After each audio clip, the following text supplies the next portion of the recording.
Here is the fact that explains everything. Not the moonwalk, not Thriller, not the allegations or the trials or the physical transformation or the Neverland Ranch or the propofol or the $2 billion the estate has generated since his death. Not any of the things that the world spent 50 years arguing about, celebrating, condemning, and consuming. The fact that explains everything is simpler and more devastating than any of those things. And it was established before he was old enough to understand what was being taken from him. Michael Jackson never had a childhood. He was performing on stage at 5 years old. He was rehearsing until midnight at 6. He was the lead singer of the most successful family group in America at 8.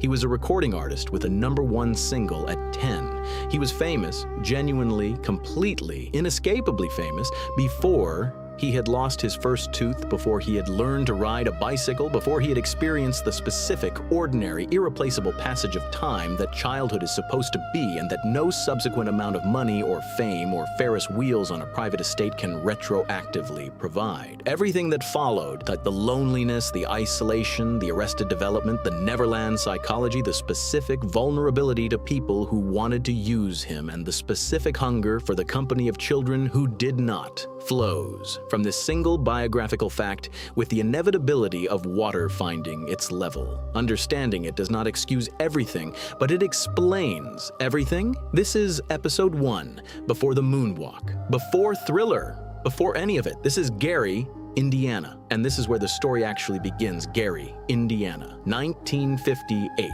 The city sits on the southern shore of Lake Michigan, 30 miles from Chicago, in the specific geography of post-war American industrial production. A place built around the steel mills that line the lakeshore, organized entirely around the work that the mills require, populated largely by the black workers who migrated north from the Jim Crow South in search of the wages that the industrial economy offered, and who found in Gary, as in so many northern cities, that escape from one form of racial limitation does not guarantee escape from all forms.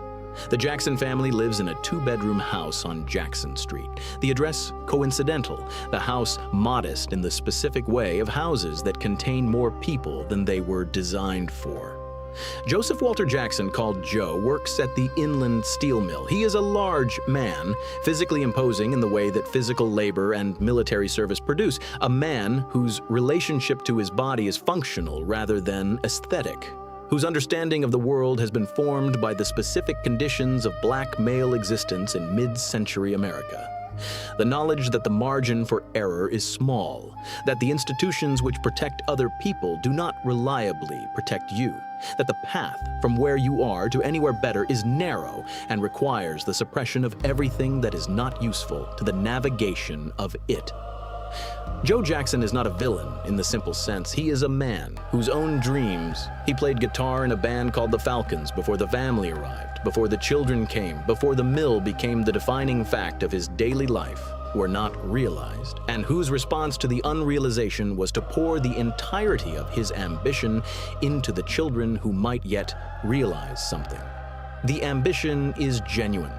The love, in his accounting, is expressed through the ambition. The cruelty that the children will describe in interviews across the decades, the belt, the rehearsals that extended past midnight, the fear that was as present in the Jackson household as the music, is, in Joe's understanding, not cruelty, but preparation. The world that his children will face requires more from them than it requires from other people, and he intends to ensure that they are ready for it. Katherine Jackson is the counterweight. She is a woman of deep and practiced Jehovah's Witness faith, the same religious tradition that her children will be raised in, that will shape Michael's moral framework and his relationship to performance and to the world in ways that remain visible throughout his life. She is gentle in the specific way of people whose gentleness is not weakness but the expression of a character organized around care. The parent who holds the household together, not through force, but through the specific daily presence that children need from at least one parent in order to develop the sense that the world is not entirely hostile. She cannot fully shield her children from Joe.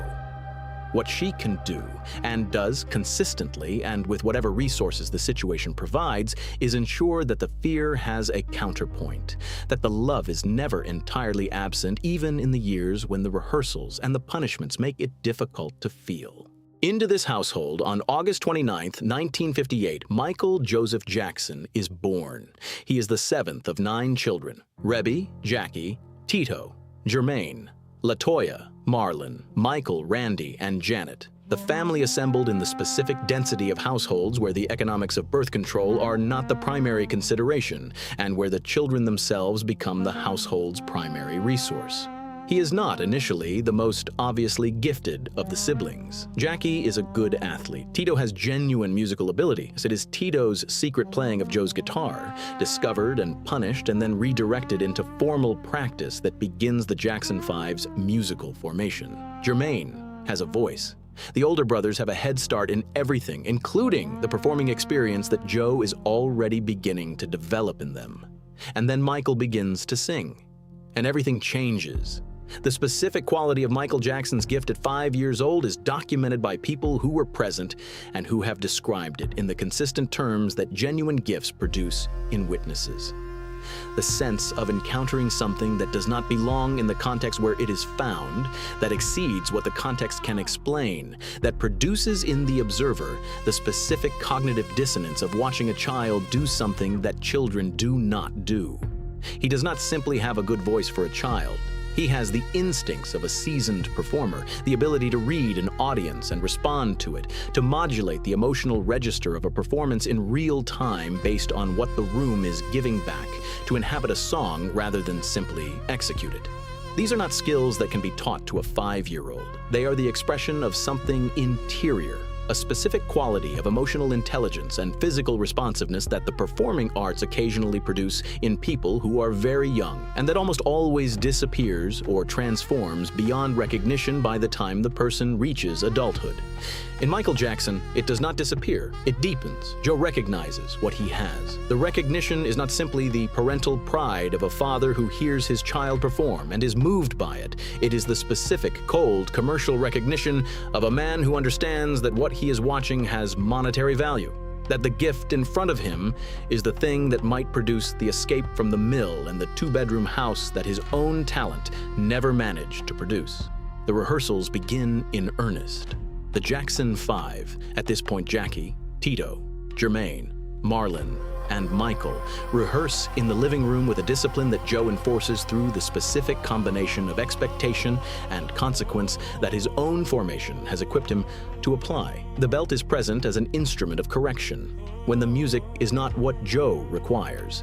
The sessions extend into the night when the music is not yet what Joe requires.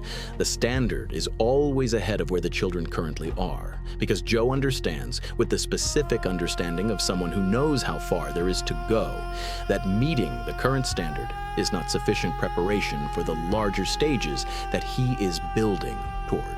Michael absorbs the rehearsals with the specific totality of someone for whom the music is not a burden, but the most natural expression of who he is.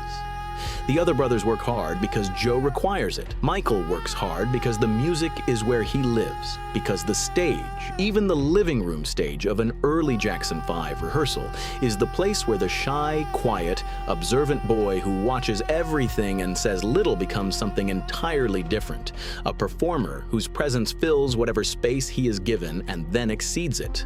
The talent show circuit begins in Gary and expands outward.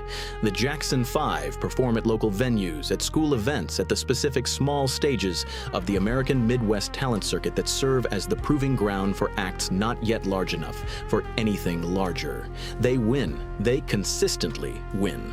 Michael, at 7 and 8 years old, is the reason, the specific, irreducible reason.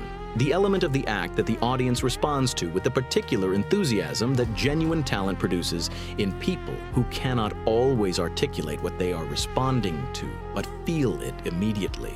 He watches James Brown. He studies the footage with the attention that a student of any demanding discipline brings to the masters, breaking down the movement, the timing, the specific physical language of a performer who understands that the body is as important as the voice. that what the audience sees is as important as what it hears, that the combination of the two creates something that neither alone can produce. He incorporates what he learns with the speed of genuine talent absorbing influence rather than simply imitating it. He watches Jackie Wilson. He watches Fred Astaire. He watches the Temptations, the tap dancers, the vaudeville performers whose footage is available to a child growing up in the era of television, and who are, for Michael, not entertainment, but education, the specific, intensive, self-directed education of someone who understands instinctively that what he has been given must be developed, that the gift without the craft is insufficient, that the craft without the gift is empty, and that the combination of the two is what the stage requires. He is 8 years old. He is developing the techniques that will produce the moonwalk and the Thriller video and 50 years of performances that no one who saw them will ever entirely forget. The Motown audition happens in 1968, and it happens because of a combination of factors that include talent, timing, and the specific social geography of the American music industry in the late 1960s.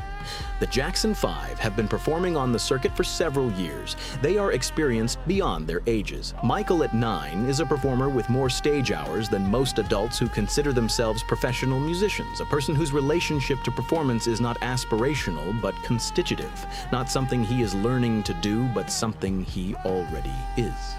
The circuit has taken them from Gary to Chicago to the broader Midwest, and the reputation that the act has built is the specific reputation of something genuinely remarkable, not good for children or impressive given their age, but remarkable without qualification.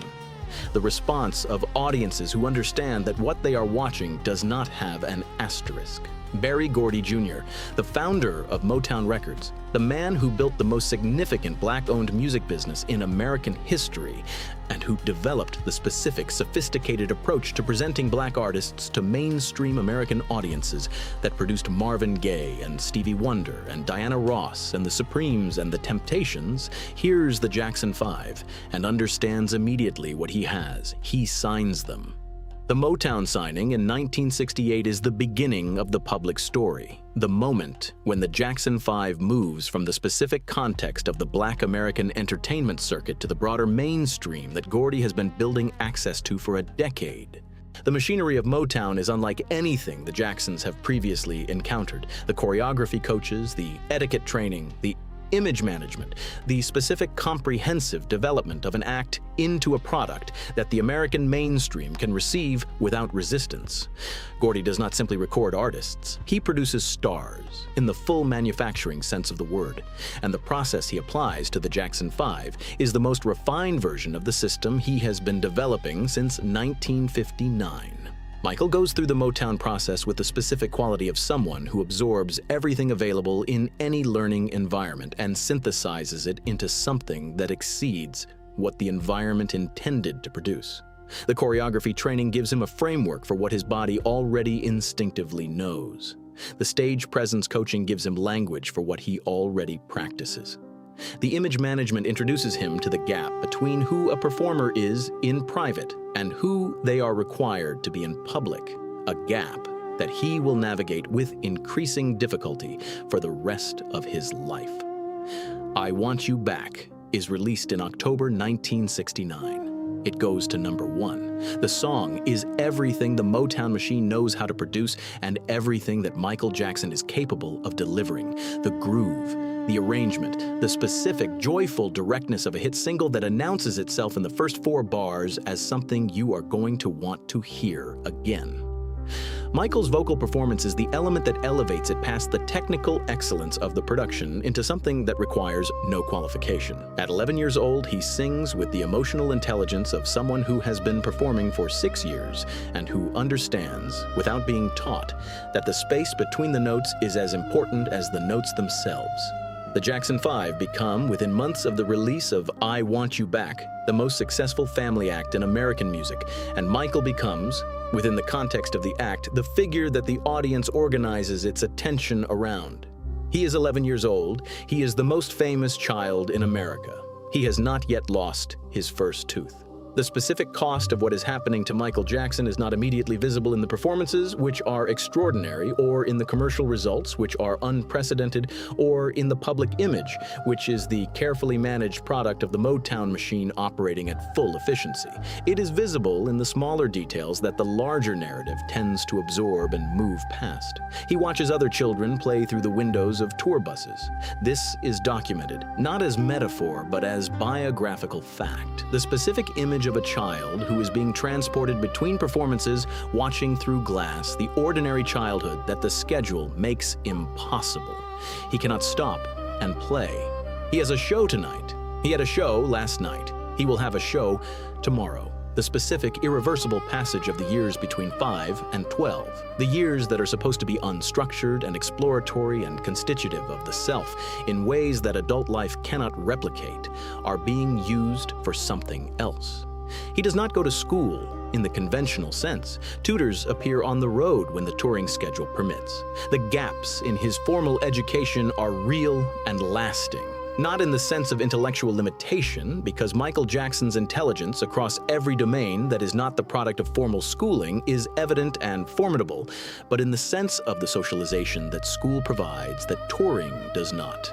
He does not learn how to be with people his own age in the specific, ordinary, socially complex way of children who navigate peer relationships without the mediating effect of fame and the power differential it creates. He is famous.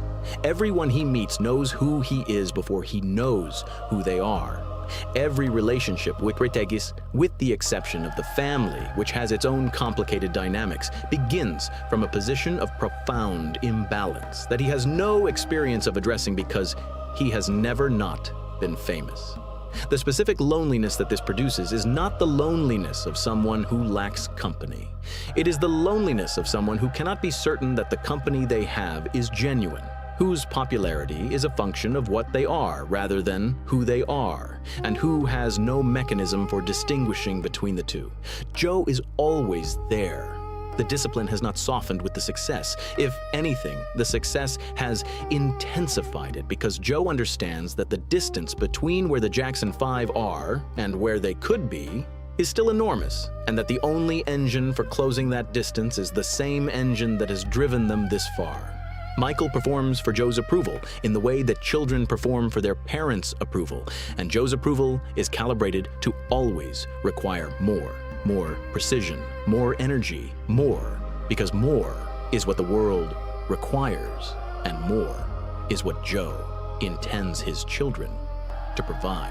The skin, the nose, the face that will become, over the next 3 decades, one of the most discussed and most altered in the history of celebrity culture. It is, in 1970, the face of an 11-year-old boy, round, open, the specific unguarded quality of a child's face that has not yet been entirely claimed by the public version of itself that performing produces. Joe comments on Michael's nose. Joe tells him it is wide, the specific casual cruelty of a parent's aesthetic judgment delivered to a child who is already spending hours in front of cameras, and who will carry the judgment into the decades of surgical alteration that follow it. Michael is the most famous child in America. He has a father who tells him his nose is wide, and a schedule that prevents him from playing outside, and a life that has been organized from before he could understand what was being organized around the exploitation of a gift he did not choose and was not asked to consent to providing. He is 12 years old. He is already, in the ways that matter most, irreversibly shaped by what has happened to him. He is also the most talented performer of his generation, and the talent is real, and what it will produce across the next 20 years of recordings and performances and cultural moments that the world has not yet imagined will be unlike anything that came before it. Both things are true. Both things will remain true for the rest of his life. Episode 2, Off the Wall. The teenager who decided the child star was not enough, the partnership that changed everything, and the Grammy snub that lit the fire that produced Thriller. This is Legends of America.